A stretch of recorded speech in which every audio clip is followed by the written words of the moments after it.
Hi, viewers. Today, let us discuss about the political trends in our India from 1952 to 2019. How many times elections were conducted to the Lok Sabha, which hall is known as the lower house of the Parliament. As we all know that Lok Sabha is known as the lower house and Rajya Sabha is considered as the upper house, and Lok Sabha, Rajya Sabha, President. The combination of these three areas is called as the parliamentary system in our India. As you can see that it is the political map of India. Kerala, Tamil Nadu, Andhra Pradesh, Karnataka. Right now in our India, 28 plus 9 states are there. As everyone know that 28 plus 9, it means 28 direct states and 9 union territory states are there. Recently, Jammu and Kashmir has divided into 2 union territories. Before that, 29 plus 7 states were there, but right now 28 plus 9 states are there. And this is political map of India. Now, directly let us discuss about the political trends in our India. As we all know that Election Commission of India, it is an autonomous body which has came to form on January 25th, 1950, and its major function is it is conducting elections for the Lok Sabha, Rajya Sabha, President and state assemblies. It is an autonomous body, and recently in 2010 year it had celebrated its Diamond Jubilee celebrations. That is why every year January 25th we are celebrating as the National Voters Day. From 2011 onwards, and we celebrating 25th of January is as the National Voters Day. Okay, it is a part of another matter. Now, majorly we will be focused on the different phases of elections.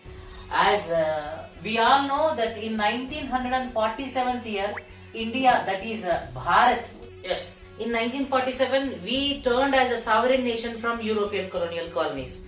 And to rule ourselves, we composed our constitution, and that constitution came into force from 1950 January 26. So we became as a republican nation in 1950, and we turned as a democratical nation in 1952. Making a country as a democratical nation, it means that to conducting in various levels of the elections. Elections conduction had started in our India from 1952 onwards. Between the gap of every 5 years, elections are conducting by the Constituent Assembly body, which is calling as the Election Commission in our India. These many times elections were successfully conducted to our Lok Sabha. Unlike the America, unlike the Britain, successfully we are conducting the elections. Why I use this word of successfully, later we will be discussed. But for the first time in 1952, second time in 1957, between the interval of every 5 years, elections were being conducting. And from 1952 to 1977, continuously in these 6 elections, only one political party, that name is Indian National Congress Party, has cracked all the elections. For the first time in 1952, it got 364 MP seats. Totally there are 545 MP seats throughout our nation. 545 MP seats are there. Mostly 80 number of MP seats are from Uttar Pradesh state, and remaining from Madhya Pradesh 28 MP seats are there. From Andhra Pradesh 25 MP seats. From Telangana 17 MP seats are there. Likewise, 545 MP seats are there. Out of 545, according to Constitution, by 2 is equals to nearly 282 seats. If which political party secures 282 seats in the Lok Sabha, that political party usually can create the government in the central level. This phenomena will be implemented to the state assemblies also. So 364 succeeded by the Congress, 371 succeeded in the second elections, and 361 succeeded in the third elections. Only marginalized seats were succeeded in 1967 elections, and again bounced back in 5th elections in 1975. Congress, this was known as the Congress party domination, one party domination. Only Congress party prime ministers, Jawaharlal Nehru and final Lal Bahadur Shastri, Indira Gandhi were ruled up to 1977. But in 1977 year, Congress party has decimated. The first non-Congress party, The party name was Janata Party, backed with 298 seats. So it ruled the nation continuously up to 3 years. But due to internal squabbles and internal disputes, the party was failed within 3 years. And again Congress was bounced back in 1988 year. And in 1984 year, unfortunately, we all know that on October 31st, 1984, Indira Gandhi has assassinated on the name of Operation Blue Star. So, on the name of sympathy, her son Rajiv Gandhi came to power in 1984 with huge majority, unprecedented success with 414 seats of Congress party. And in 1989 year, unfortunately, Rajiv Gandhi also assassinated by LTTE agents, Liberation of Tamil Tiger Elam's agents. He was also assassinated by Liberation of Tamil Tigers Elam. And for the first time in India in 1989 year, Congress party has decimated up to 195 seats.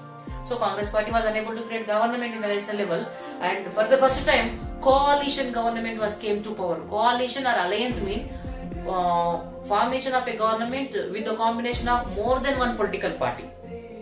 All opposition political parties were gathered together and created a political party on the name of Janata Dal.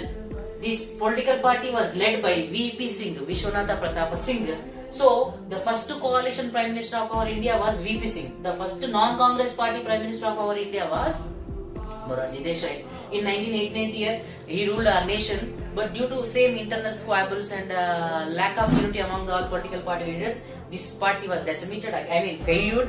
And in 1991 year also, Congress party succeeded with 244, but Charan Singh came to power. Non-Congress party Prime Minister Charan Singh came to power. And 1991 to 1996, the country was ruled by same Congress party with the support of remaining political parties. The Prime Minister during this period was P.V.Narasimharao, Pamalaparthi Venkat Narasimharao, came from Karimnagar district of Telangana state, who is a well-directed person in politics and even a poet also, who knows more than 9 languages of our India. And in 1996, the BJP has started its regime. It had increasing its parliamentary seats. 161 seats were succeeded by Congress party, BJP party in 1996 year. And in 1998 year, BJP increased its strength from 161 to 182. And there, Atal Bihari Wajpai became as the Prime Minister candidate of our India for only 13 days. And again in 1999 year, 13 months he ruled our nation as the Prime Minister candidate. Due to lack of support from the political, his supporting parties, he was failed as a Prime Minister candidate. And 1999 to 2004, continuously he was able to rule our nation. It was called as the N.D.A. party. For the first time, 1999 to 2004, N.D.A. National Democratic Alliance parties were started. For the first time, alliance political party was Janata Dal party, and latterly N.D.A. one party was continued, succeeded up to 5 years, which was led by the Atal Bihari Wajpai from 1999 to 2004. And 2004, Congress party was succeeded with 145, and Congress took support from the remaining political parties. And for the first time, Congress created a government with alliances with the remaining political parties, which alliances was renamed as U.P.A, United Progressive Alliance, led by Manmohan Singh from 2004 to 2009.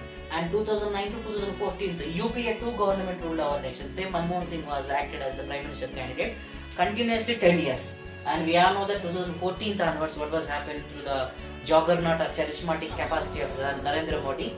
BJP party came to power with 282 seats. Yes, of course, according to Constitution, 545 by 2 is equals to 282 is the magic number. But BJP went for to taking support of the remaining political parties, and N.D.A. had started to rule our nation, National Democratic Alliance. And in 2019 also, individually BJP party got more than 303 seats. But with the support of remaining political parties, it is ruling our nation. It is known as the N.D.A 3 government actually, but continuously N.D.A 2 government. Right now we are ruling under the leadership of Narendra Modi. Thank you. Yes, up to now, we were discussed about how elections were conducted for the Lok Sabha and which political parties were ruled our nation. But if we observe the beauty of the Indian democracy, see, this is the world's 7th largest country in the area. and world's largest demographical country, second largest demographical country, followed by the China. But how it is able to conduct elections for this entire nation, which nation had more than 144 crores population, and nearly 90 to 95 lakhs of population have the right to vote authority, and successfully more than 80 crores of population are using the right to vote authority for the Lok Sabha elections and as well as for the assembly elections also. But how these 17-time elections were conducted in a smooth, free and fair manner. The all credit goes to, first of all, the citizens of India, second, the Election Commission of our India, and third, all political parties. Of course, every political party had their own ideology, but when it comes to the election process, election time, all political parties are supporting to the election commission, and finally we are implementing our constitution in a perfect way compared to the remaining nations. Of course, we have many different opinions on our political parties and on our ideology of the conduction of elections, but compared to remaining nations, we are in a right track.